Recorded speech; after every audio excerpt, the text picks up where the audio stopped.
This top assassin carries only one bullet for each mission. This time, his target is on a high-speed train 2,000 meters away, and the train is traveling at an astonishing 500 kilometers per hour. Jack first uses a rangefinder scope to determine the closest feasible shooting distance, which is 1,240 meters.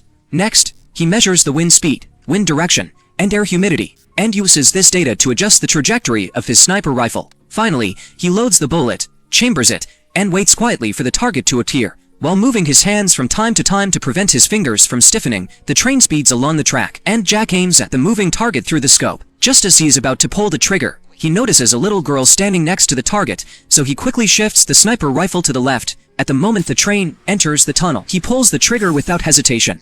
After the mission, his partner brings photos from the scene and praises Jack for his precise shooting, but he is not satisfied with this shot. As he gets older, his accuracy and reflexes are not as good as before. If this shot had been off by just 15 centimeters, the little girl next to the target could have died because of his mistake. For this reason, Jack decides to retire early. At the same time, the CIA learns of Jack's retirement and sends someone to persuade him to stay. But Jack is determined and refuses the offer to stay. A few days later, Jack goes to the dock to refuel his speedboat, preparing to meet a good friend. However, when he goes to the front desk to pay, he notices that the cashier is a girl. As an assassin, Jack is naturally vigilant and decides to test her with a few questions. Annie tells him that the previous cashier has retired. Jack doesn't ask further, pays for the fuel, and leaves on a luxury yacht. Tom warns Jack to be extra careful lately. The target he just assassinated is actually a senior biologist, not a criminal as the CIA claimed. Tom believes that someone within the CIA altered the information, suspects they are hiding the truth for an ulterior motive, and also gives Jack the address of a contact.